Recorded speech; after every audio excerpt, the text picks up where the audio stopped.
ఆరోగ్యాభిలాషులందరికీ నా హృదయపూర్వక నమస్కారములు. ఈ మధ్య బాగా బరువు పెరిగిన వారిని సమాజంలో ఎక్కువగా చూస్తున్నాం. ఊబకాయం, భారీ ఊబకాయం అన్నవారు బాగా కనపడుతున్నారు.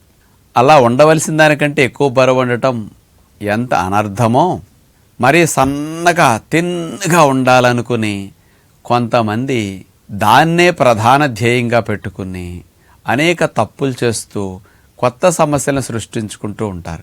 సైకలాజికల్గా సన్నగా ఉండాలి అని ఒక భావనకు గురైపోయి వాళ్ళ శరీరానికి ఒక పెద్ద శిక్షని వేస్తూ ఉంటారనమాట. ఇలాంటి ఆలోచన కొంతమందిలో కలిగి తిన్నగా సన్నగా ఉండాలని తినకుండా రకరకాలుగా నానా పాట్లు పడుతూ శరీరాన్ని హింస పెట్టే సమస్యనే అనోరెక్సియా నర్వసా అంటారనమాట. కొంతమందికి సైకలాజికల్గా కొన్ని ఫీలింగ్స్ ఉంటాయి. దాని కొరకు వీళ్ళు శరీరాన్ని చాలా ఇబ్బంది పెడుతూ ఉంటారు. ఎలా అంటే, నేను సన్నగా ఉండాలి అంటే ఎముకలు నరాలు బయటపడాలి, అట్లా ఉండాలి, ఏమాత్రం అస్సలు బరువు పెరగకూడదని కాన్షియస్లు అస్తమానం ఉండి ఏదో నీళ్ళు ఎక్కువ తాగేసేసి ఆహారం తినకుండా పొట్టను మార్చుకోవటం. కొంతమంది ఒకవేళ టేస్ట్గా ఉండాలని తినేసినా మళ్ళీ అది లోపలికి వెళితే బరువు పెరిగిపోతాము అని దాన్ని కక్కేసుకోవటము, ఆపుకోలేక తినేసి ఆహారాన్ని లూజ్ మోషన్స్ రూపంలో కింద గెంటేసేటట్టు కొన్ని మాత్రలు వేసుకోవటము, ఆకలి వేస్తున్నా టైం అవుతున్నా కానీ ఫుడ్ తినకుండా పొట్ట మార్చుకుని బ్రతకటము, ఇవన్నీ అతిగా ఉంటాయి అన్నమాట. ఇట్లాంటి విషయాలు వీళ్ళకి. కొంతమందిలో అతిగా బరువు తగ్గాలి అని, ఇలా ఉండాలి అని కాన్షియస్లో ఇలాంటి పొరపాటులు చేస్తుంటారు. బాగా లావెక్కుండి బాగా సన్నగా అవ్వాలని కాన్షియస్లో ఇలా చేస్తే, కొంతమంది సన్నగా ఉన్నవారు లావువారిని చూసి ఇంకా అసలు అవ్వకూడదని ఇంకా ఏమాత్రం 1 కేజీ పెరుగుతున్న ఇట్లాంటి పనులు చేసి ఇట్లా అవుతూ ఉంటారు అన్నమాట. మరికొంతమంది సన్నగా ఏదో 0 సైజులో ఎండుకుపోయినట్టు ఉండాలని అతిగా వ్యాయామాలు చేసి క్యాలరీస్ అన్నిటిని విపరీతంగా బౌన్ చేసేసి అట్లా తిన్నగా అవ్వాలని ఆ ప్రయత్నాలు చేస్తుంటారు.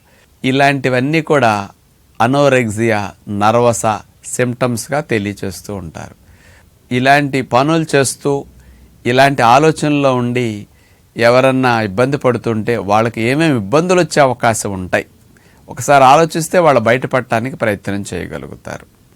ఇలా తినకపోవటం వల్ల శరీరంలో పోషక లోపం విపరీతంగా వచ్చేస్తుంది. ఆ లోపాన్ని వెళ్ళి తినపోయినా పర్లేదు, నేను సన్నగా ఉంటే చాలు, ఆ లోపాన్ని సవరించుకోవడానికి మందులు మింగినా సరిపోతుంది, టాబ్లెట్స్ తీసుకుంటాను, మల్టీవిటమిన్ సప్లిమెంట్స్ అన్ని వాడేస్తాను అని ఇటు తినరు, అటు మందుల ద్వారా సప్లిమెంట్స్ అందిస్తూ ఉంటారనమాట. ఇలా చేయటం అనేది రాను రాను ఇమ్యూనిటీ డౌన్ అవ్వటానికి, బాడీ వీక్ అయిపోవటానికి కారణమైపోతుంది. వీళ్ళకి బీపీలు డౌన్ అవుతాయి, కళ్ళు తిరుగుతూ ఉంటాయి, అప్పుడప్పుడు కింద పడుతూ ఉంటారు, నీరసం వచ్చేసి కూడా అలాంటి ప్రమాదాలు వస్తుంటాయి. కొంతమందికి మజిల్ క్రాంప్స్ వచ్చేస్తుంటాయి విపరీతంగా, ఆహారాలు చాలక, నీరు చాలక, సాల్ట్స్ చాలక ఇలాంటి ప్రాబ్లం వచ్చేస్తుంటుంది. మజిల్ లాస్ ఎక్కువ ఉండటం వల్ల హార్మోన్స్ అన్నీ డిస్టర్బ్ అయిపోతూ ఉంటాయి వీళ్ళకి. ఇంకా కొంతమందికి అయితే స్త్రీలలో అసలు బ్లీడింగ్ అవ్వదు, ఇక పీరియడ్స్ వచ్చినట్టు కనపడితే కానీ బ్లీడింగ్ ఉండదు, ఆగిపోతూ ఉంటుందన్నమాట. ఇలాంటి ప్రాబ్లమ్స్ అట్లాంటి డెవలప్ అయ్యే అవకాశాలు ఉంటాయి. ఎప్పుడు అలసట, నీరసం అనేది ఎక్కువగా వీళ్ళల్లో ఉంటూ ఉంటుందన్నమాట. వీళ్ళు ఏం చేస్తుంటారంటే ఎక్కువగా ఫుడ్ విషయంలో ఇంట్లో వాళ్ళకు కూడా కనపడితే తినమంటారని తిన్నానని అబద్ధాలు చెప్తుంటారు, ఒకవేళ స్కిప్ చేస్తూ ఉంటారు. అందుకని నిదానంగా వీళ్ళకి ఆహారంలో ఇట్లాంటి ఇబ్బందుల వల్ల రక్తహీనత బాగా వచ్చేయటం అనేది ప్రధానంగా జరుగుతుంది. ఇంకొక మెయిన్ నష్టం ఏంటంటే అసలు ఇమ్యూనిటీ బాగా డౌన్ అయిపోయి బాడీ సిక్ అవ్వడానికి ఎక్కువ అవకాశాలు కలుగుతూ ఉంటాయి.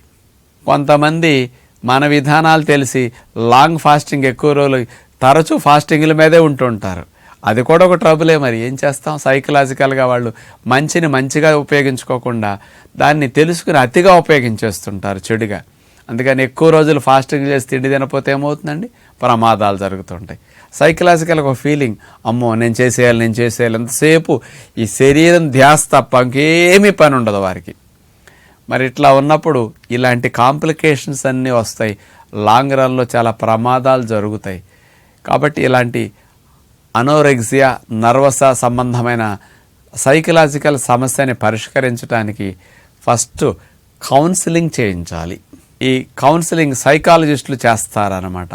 స్పెషల్గా ఇట్లాంటి వాళ్ళకి వాళ్ళని, వాళ్ళ పేరెంట్స్ని, వాళ్ళ కుటుంబ సభ్యులను కూడా కూర్చోబెట్టి వీళ్ళని ఎలా మంచిగా తినిపించాలి అని కుటుంబ సభ్యులకి, వీళ్ళల్లో పెరిగిపోయిన సన్నగా ఉండాలని అనూన్యత భావాన్ని తగ్గించి హెల్దీగా ఉండేటట్టు సైకలాజికల్గా మాటలు చెప్పి మార్చడానికి ఆ కౌన్సిలింగ్ సైకాలజిస్టులు చక్కగా ప్రయత్నం చేస్తారు.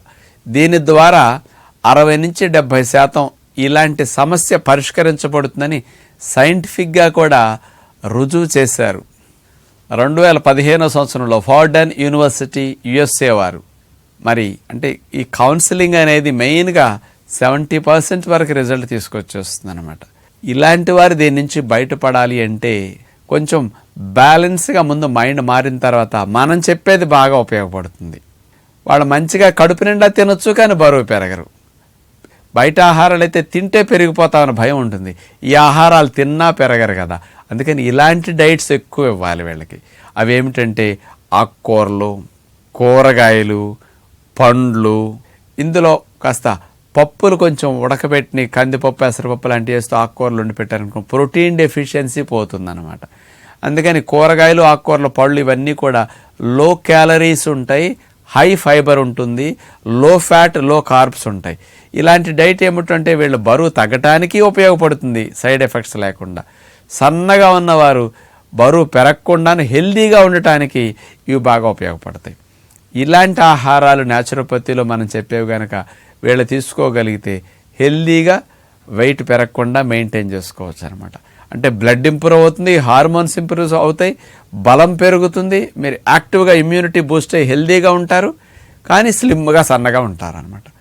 సన్నగా ఉండటం మంచిది, కానీ అతిగా సన్నగా ఉండాలని చేసే ఇలాంటి తప్పులు ఎప్పటికీ మంచిది కాదు. మన శరీరాన్ని మనమే ఇబ్బంది పెడితే అది మనల్ని ఇబ్బంది పెట్టదండి. చిన్న లాజిక్ని మనం మిస్ అవ్వకూడదు కదా, ఒక్కసారి ఆలోచించండి.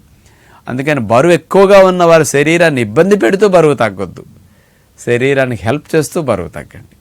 ఆ తగ్గేది కూడా హెల్దీగా తగ్గాలి. ఆరోగ్యకరమైన జీవనశైలిని, మంచి ఆహారాలు తింటూ మీరు తగ్గితే అది మంచిది. అందుకని తగ్గాలనే ఒకటే రంది పెట్టుకుని ఇలాంటి పాడు పనులు చేసి తగ్గారు అనుకోండి, మీరు జీవితంలో చాలా కోల్పోతుంటారు. కాబట్టి అలాంటి ఇబ్బంది పెట్టే పనులు చేస్తూ వెయిట్ లాస్ అవ్వద్దని, స్లిమ్గా సన్నగా ఉండాలనే కాన్షియస్తో తిండి కూడా మార్చుకుని అనేక తప్పులు చేస్తూ బాడీని హెల్దీగా మెయింటైన్ చేయటం అది ఆరోగ్యకరం కాదని విజ్ఞప్తి చేస్తూ నమస్కారం.